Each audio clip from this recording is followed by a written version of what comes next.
Time now to get the Swiss side of this story. Delighted to be joined by Werder from Blick. Great to see you. Thank you for having me. Yeah, thank you. Welcome to our great city here in Vancouver. First of all, you've been with Switzerland in San Diego. You've been covering this team for a long time. For the Canadian viewers, what's the mood like in the camp right now as they get into this game? It's better than after the first game. The draw against Qatar, the game against Bosnia and Herzegovina was a step in the right direction. So I think the team is pretty confident about tomorrow's game. What's the mood like within the journalists? How have you reported on this team so far? Because I know we were just talking earlier about the fact that they did play well against the Bosnians, but really it only came to life late in the game. Yeah, the mood is getting better and better.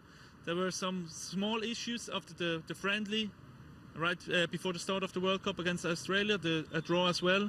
Then after the game against Qatar, the captain Granit Xhaka was talking about some small issues in the team, what needs to be better, what they have to work on. So, but now I think everything is fixed.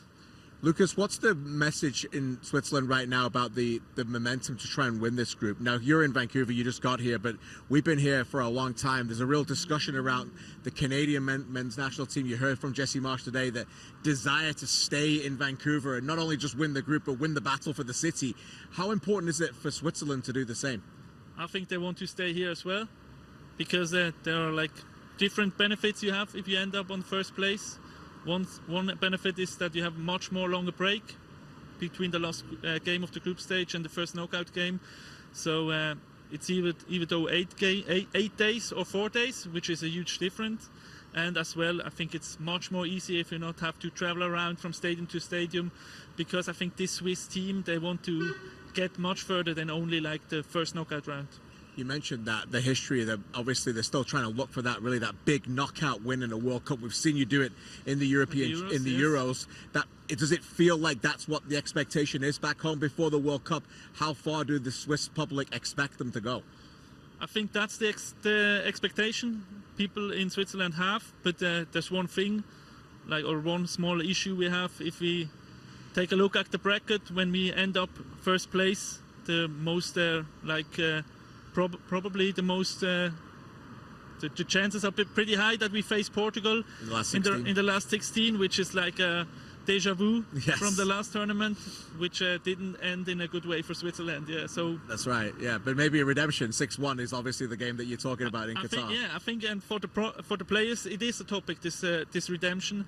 They still have some open business with Portugal, which they would like to end here. We heard from Murat Yakin in the press conference just before we did this, quite complimentary of Canada. What is the mood around Swiss people right now when they look at this Canadian team? Is there an expectation to just purely beat them, or what do you see from the Swiss side, from angle on the Canadians? I would say it would have been the expectations a few years ago, but we know in Switzerland that Canada made some steps in the past few years.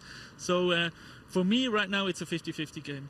And obviously you mentioned, you've covered Basel. Liam Miller was there as well, so you've got some Canadian connections in there. Not just Liam, but what do you think about when you think of Canada's major weapons?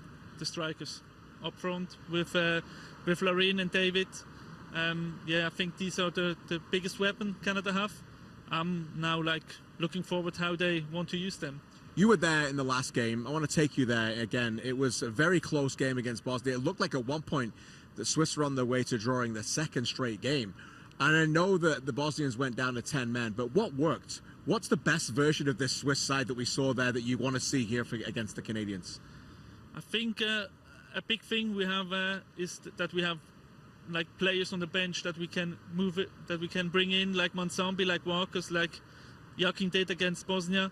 So I think the squad has more depth than 4 years ago. I think that's something that makes Switzerland even stronger than 4 years ago. You talk about Manzambi there. We have the Bundesliga rights on One Soccer. We've watched a lot of him at Freiburg. Obviously went all the way to the Europa League final against Aston Villa as well. A lot of people wondering, even Jesse Marsch said it in his press conference we just heard, that maybe he plays from the start. What do you think? I don't think so. I think Yakin will go with him as a substitute for the third time in a row, because he likes the qualities he can bring in to the game. He's not too happy with his defensive works. He was not too happy in the last few days, especially in the friendly against Australia. So I think he wants to bring on the players he knows for a longer time, but then he has still a weapon on the bench So I think that will be as well the plan for tomorrow's game against Canada. Finally, also Akanji spoke in the press conference, and he said that he actually likes playing more than training, and it wouldn't be the end of the world if they end up finishing second because you get the longer break there.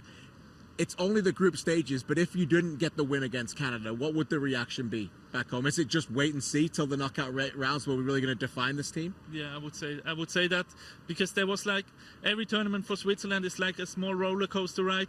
There were some ups, there were some downs. Now they started on a low, going up to the high, but I wouldn't be like surprised if it's just one more turning down before we go back up again. Well, maybe you'll definitely go as far as you want, obviously, maybe into the last 16 as well. Lucas, thank you so much for this. Again, we'll be back here from BC Place. Again, a massive game for the battle to win the group to get to the last 32 between Canada and Switzerland.